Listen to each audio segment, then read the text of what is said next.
Meg, you've done a great job, so thank you. I can't add anything to that. I am also a solution architect, so that's my geeky and passionate streak.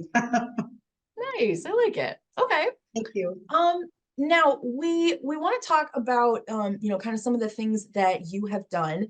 And I want to talk a little bit about what inspired you to become a champion for neurodiversity inclusion within the workspace. What has that been like for you? So I'll be honest, personally, as someone with a diverse and intersectional background, it just happened. Yeah. And it's the only option that actually makes sense. So it continues to happen. Evolution, I always say this, evolution needed and kept all of us for a reason. So other than that, I also thrive when I work with different cultures, different languages, genders, cognitive diversities, you name it. Now, as a leader, it is well proven that diversity, equity, inclusion, and belonging, if done correctly, is also a catalyst for innovation, customer satisfaction, has immense benefits for organizations and the individuals within. So combining those two and combining working in leadership and being neurodivergent myself meant I had to write a book, Autistic and Smashing It, to actually start that conversation looking at both sides. It's great when we have the leader's narrative. It's great when we look at the autistic person's point of view, but those two need to communicate in order to bridge that gap that we're currently seeing. And raise awareness and acceptance everywhere for neuroinclusion, not just for autism. So how does that reflect on my career?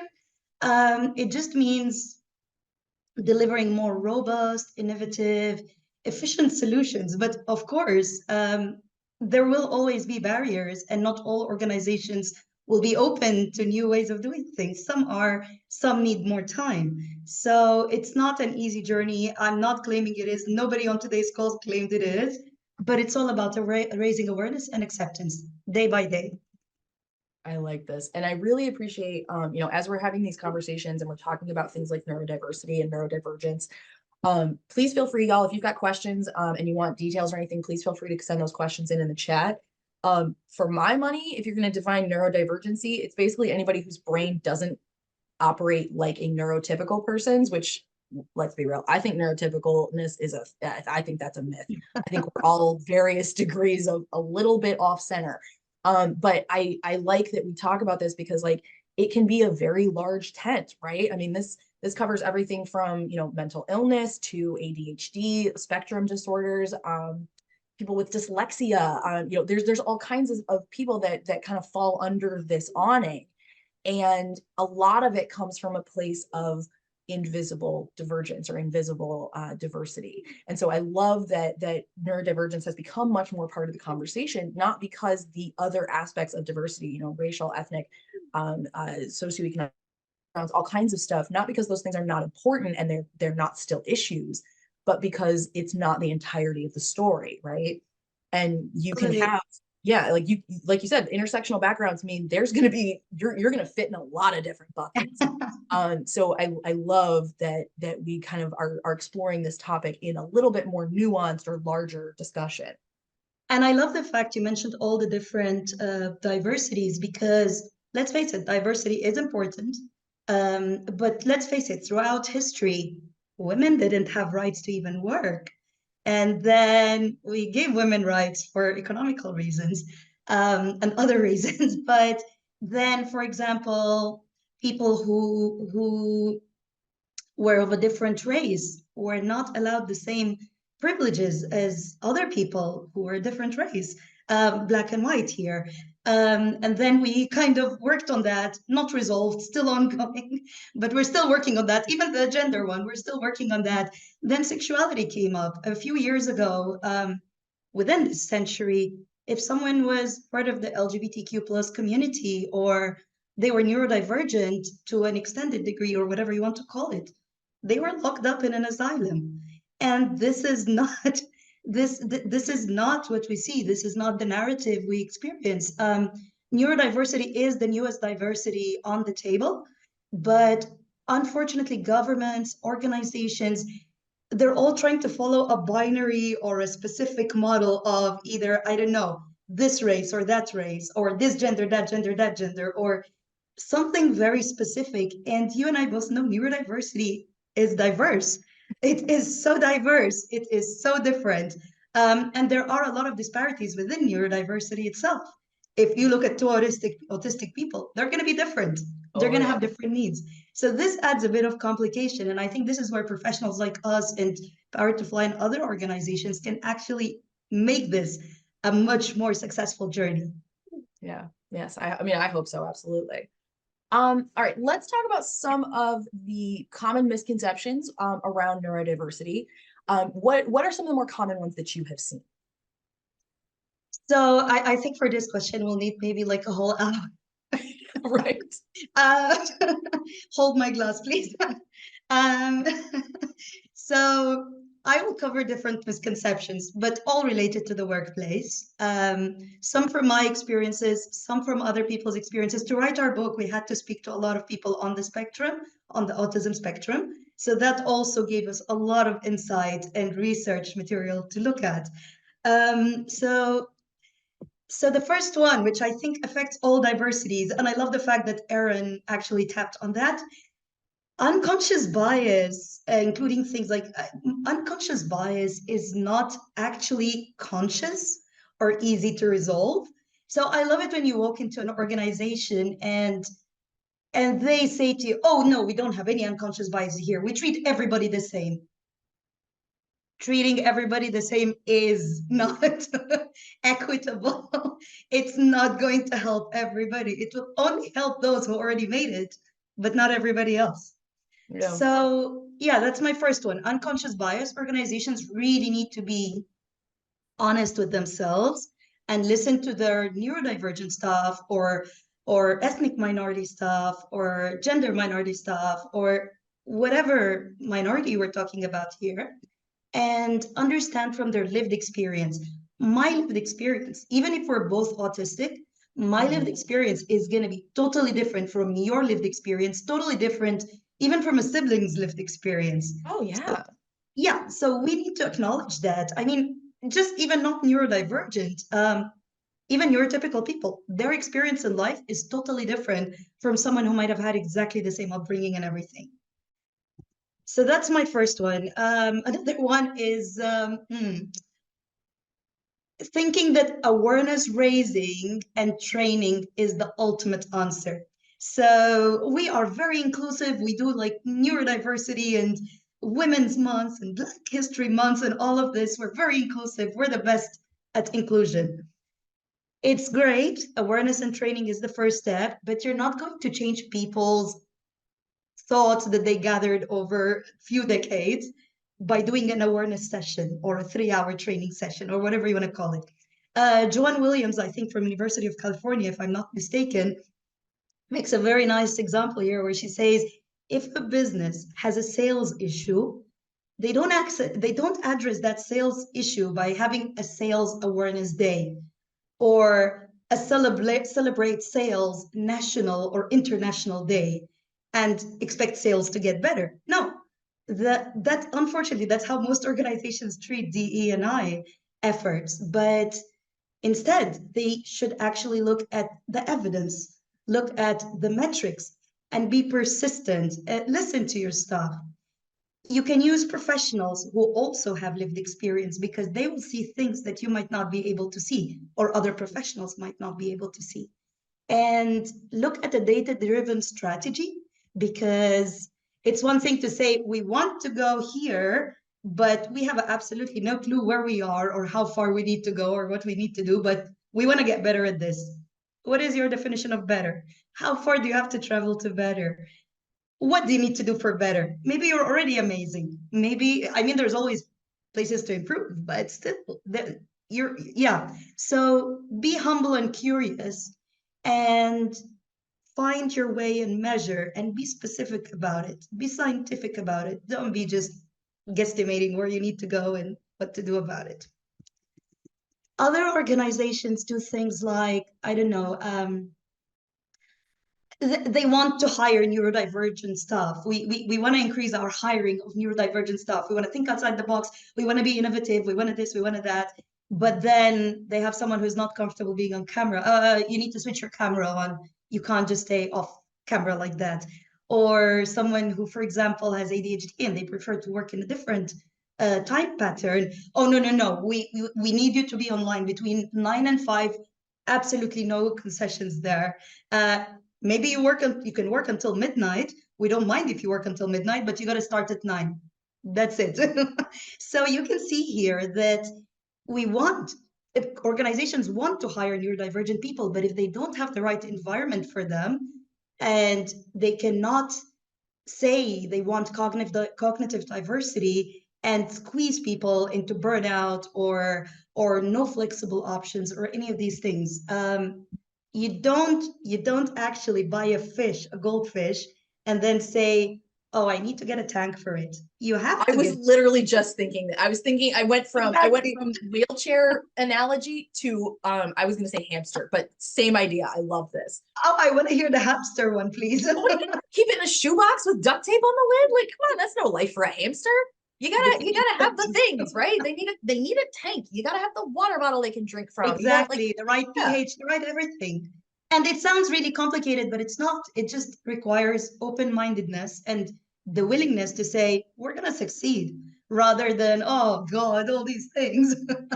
Yeah, it's if you build it, they will come, right? You can't say like, You oh want to yeah, and attract we're, them. you know, we don't need wheelchair ramp access because nobody needs wheelchair ramps right now. And then you hire someone who needs I wheelchair know. access, and then you're like, oh yeah, and we'll put in a ramp before, you know, Terry starts on Wednesday.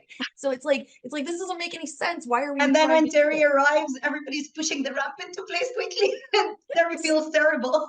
Yeah, they're like, just hang out in the parking lot for like 3 hours, Terry. The concrete's setting, but you can start tomorrow. It'll be fine. Like, no, that's not how this should work. Meg, I love that example. It's brilliant. Thank you. No, all Um, right. So if people are, you know, if they want to hire neurodivergent people, you need to make a setting where those people can Definitely. function, where they can thrive, where they're not going to be like, this was great, bye. Yeah, definitely. Yeah. Another one, and I think even sometimes we are guilty of that as neurodivergent people. Um, Neurodivergent people are not the same, and they don't have similar needs all the time. So while I'm a huge advocate of universal design, and having a list that offers people options to choose from, like a shopping list of what they would like, or what would make them more efficient, or whatever you want to call it, we need to remember constantly there are many disparities within neurodiversity and within the neurodivergent condition. For example, recently I heard that 25% of CEOs have a form of dyslexia. That's great. But what about those 80% autistic people who are unemployed or underemployed? What about people with ADHD who lose their jobs really quickly? Hi. In Hi, there. Max, and you're doing a great job. Oh, no. Well, but that's the Um, thing. Once you find a situation and a company like y'all, I've been with Power to Fly for 5 years. That is 5 times longer than wow. I've been with any other org. And I'm 37. I've been working for 17 years. Like this is a big deal. And they're very lucky to have you as well. And I'm so happy that it's such a good synergy between Yeah. both sides. I'm really proud of Power to Fly even more now.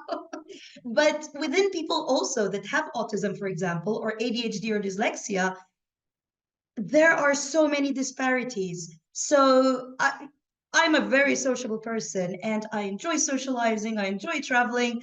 I enjoy being on camera with my colleagues. I enjoy all of this. But I have colleagues that cannot switch on the camera because they get anxiety and they can't think properly. So I know if I need good, valuable information from that colleague, I shouldn't be forcing them to come on camera. Or, for example, I know if that colleague and I are in the same meeting, I will happily present to the client instead of that colleague to save them that anxiety. These kind of things, even between the same condition. Same with things like universal design. As I said, it's great, but it also allows people to thrive rather than feel they are requiring a reasonable adjustment. So I'm all up for reasonable adjustments, but as you said, let's not put that ramp just as Terry is coming in. It's not nice. Let's plan ahead. Let's have the ramp ready. So even if we have a client who needs that ramp, it's available. And we're that inclusive. We're already doing a great job. So yeah, I mean, another language is if another example is if we're using, for example, direct language as an organization. For example, I need a meeting with you, Meg. I'd like to have a chat with you about XYZ. I'm sure you appreciate that more than Meg, we need to talk. I'm sorry. I'm like sweating after you literally said that sentence. I don't like that in the I slightest. know. And sometimes they need to talk to you to tell you you did a great job. Like you could have just given me a preview of that in the meeting invite or when you told me you want to talk or something. The amount of times I've gotten a meeting invite that's like, hey, quick chat, nothing Yeah. negative. Like, Yeah. like literally just tacked onto the meeting request.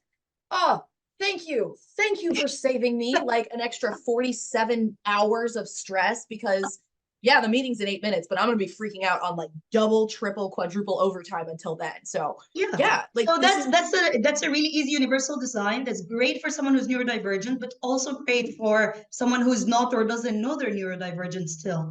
Another thing is direct language. Sorry, my brain skipped. Autism and dyspraxia here, so sometimes my brain skips.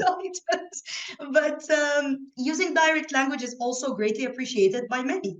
So instead of writing a long email with idioms or whatever you call it professionally, or trying to be professionally pleasant, you know, all the pleasantries people put in emails, for one of our colleagues who's, I don't know, who's from a culture that is not a native English speaker, they're going to get lost. So here you're not just affecting neurodivergent people who prefer direct communication, you're affecting other cultures that English is not their first language.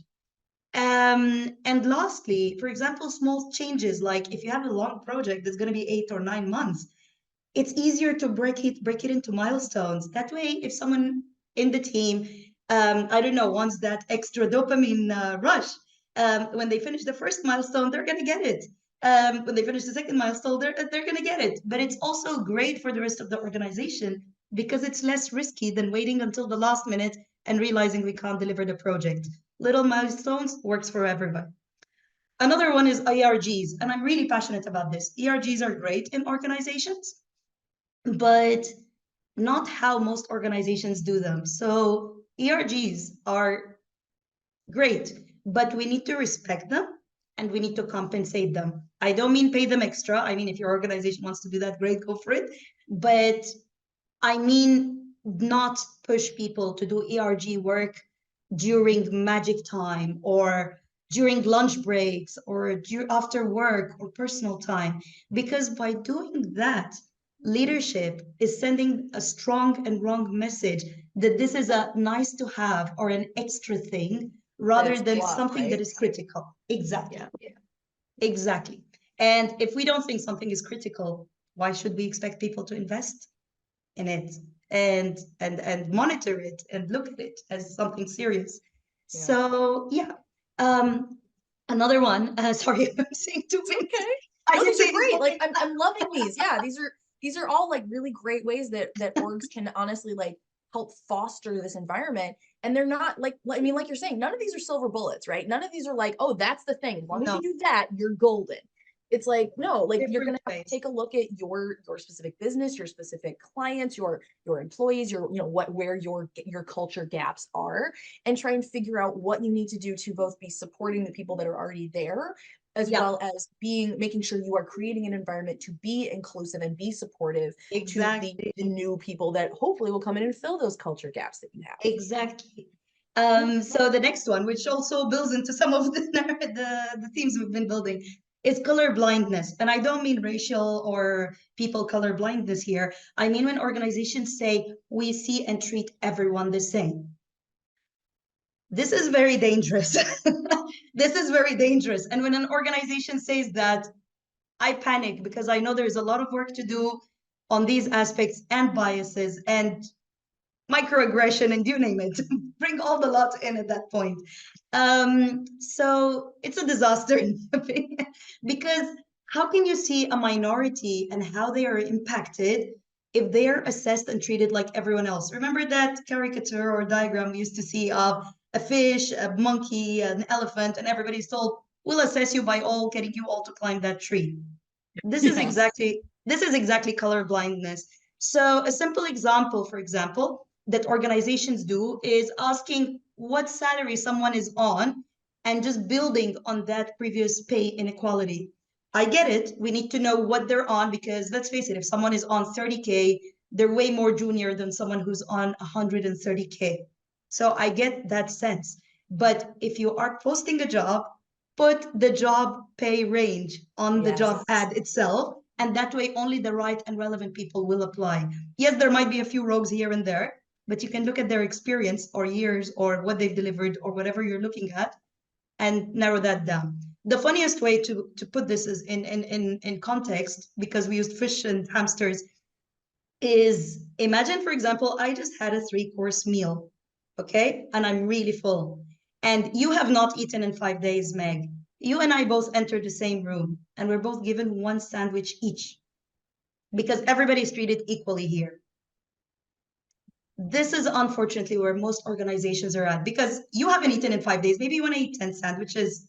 I have just eaten a 3-course meal. Maybe I don't want to eat at all. So you see the difference. And this is why equality is great, but it's not practiced correctly, and we need to bring equity into the equation as well. Last, I mean, I mentioned please don't hire neurodivergent people unless you're planning to make them thrive and grow.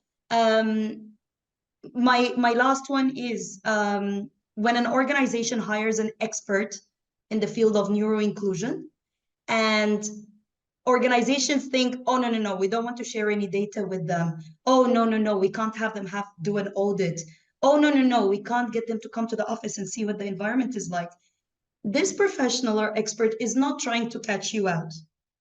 They probably saw much worse than your organization, organizations that might not even acknowledge DEI should be a thing.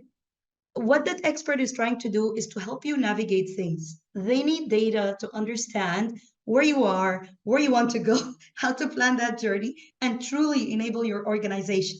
So they're not doing this to catch you out. They're doing this to actually help other people who are probably neurodivergent like them or diverse or whatever it is to thrive and to be more successful and be able to feel they belong there. That's my last one, I promise. No, I think this is all wonderful. All right, we have 6 minutes left. So I want to Oh, make sure I know, I'm telling you, this time always that goes. flies. I know. So, all right, we're gonna try and get to as many more of the questions as we can here. Let's talk about when workforces are turning into virtual or hybrid spaces as opposed to in person. How can this affect neurodiverse team members or people who are not neurotypical? I'll try to keep this short. So it's very different. Remember, we said two autistic people are not going to be the same. So there are many positives that we know about from research and from statistics. But again, this does not mean it's conclusive for everyone. It allows flexibility, reduced sensory overload. I mean, I don't know about where you're based, but we're based in London. And I cannot tell you how daunting it is to get on the underground in the morning, our metro, lights, noises, sounds, sometimes even loud music, smell of coffee, smell of people who just showered and smell of soap, smell of people who didn't shower in a few days. And yeah, you name it, it's going to be there. Even lights flickering. These are not just harsh for people who have sensory issues. These are also harsh for people who don't. Nobody likes that kind of environment. So yeah, offering that flexibility. Obviously, people can personalize their workspaces at home without breaching any policies of clear desk policies or so on. Allowing people to have ways they can express themselves through things like emojis and so on without having to focus on facial smiling and all of this, which is not natural for some people. There are challenges, including things like nonverbal cues in communication. So you don't know if that message was said in a nice way or said in an acidic kind of angry way. Obviously, blurred boundaries between work and home. Many times I have to be reminded, we should go to bed because it's the end of the workday and you forgot to even have dinner and anything. And last but not least, other challenges like, I don't know, navigating different communication norms and things like that. Overall, people want more flexibility. This is where the whole workforce is moving now. There are cultures that value this even because it means people can focus on work rather than be in the office going for tea, coffee, and all of this. But I think overall, it's essential to offer flexibility for all diversities. Parents need to be able to manage their time, pick up kids from school, take them to school, you name it. Different people, different genders have different needs. The more flexible we are, the more people will be invested in actually bringing their whole selves to work. No, absolutely. And I think it affects all diversities from gender, class, even parents, even neurodiversity, you name it. This affects everyone. No, the flexibility helps like truly everyone. So many of these things that we're discussing do not just aid the group that they are designed to help. And that's awesome. Like that's fabulous. That's truly like when it comes to accommodations or it comes to you know, like universal design, you want to make sure that yes, you are opening doors for these other people, but you want to make sure that that opening those doors is not closing other ones to other Exactly. groups. Yeah. I couldn't have said it better, Meg. Thank you. Okay, so we've got 2 minutes left. I want to say a huge thank you, obviously, for sharing your time and your expertise with us. If people only take one thing from today's session, what do you want that one thing to be? That's a tricky question. You know, I don't do one thing. Neither do I. I know it's a horrible question to ask. I'm so diverse. Why would you force me into one thing? Okay, so I'll be very brief, but it's not going to be one thing. One, buy our book. It's called Autistic and Smashing It. It's on Amazon, whatever country you're in, Autistic and Smashing It. And it will start making you see how different people see things differently from you. It starts that conversation. Then you can rely on experts and people to lead you through that journey. Two, be humble and curious. Always. There is no exception. Always be humble and curious. Even if you are a founder or the manager or whatever it is, it's okay for people to disagree with you. It's okay for people to want to come up with new ideas. This is how creativity and innovation is born. So allow that and don't cut it out and kill your innovation. And lastly, diversity, equity, and inclusion does not work without the belonging element. If you are proud with your diversity, equity, and inclusion, ask the people who used to speak why they're no longer speaking. Ask people who are constantly shy what would make them be more into it. Something as simple as telling someone you speak good English, which is actually meant as a compliment, can mean that person doesn't feel they belong. I wouldn't give it the name microaggression, although it is qualified as microaggression, but it makes that person not feel they belong, even though you're saying a compliment, you speak good English. Even small team jokes can have detrimental effects. So remember, DEI without the belonging is where we hire diverse people, give them a project, maybe even pay them the same as everybody in their grade, invite them to after work drinks, but not realize that they're parents and maybe after work drinks is not the best way to help them socialize. Or maybe being in a bar with loud noise is not the most neurodivergent friendly you can do to them. So just remember those things. And I'm happy to connect on LinkedIn. I'm happy for anyone to reach out with any other questions I didn't answer. And I'm really proud of Power to Fly for doing what they did today. It's amazing. And combining all of these experiences in 2 days. Well done. Thank you, Joulie. Thank you so, so much. This has been wonderful to get a chance to talk My to you. pleasure. And we will share links for all of the stuff you shared. And absolutely, I will definitely be purchasing the Kindle version of your book and reaching out to you on LinkedIn as well. So thank you so, so much. Thank you. Awesome. Thanks, Meg.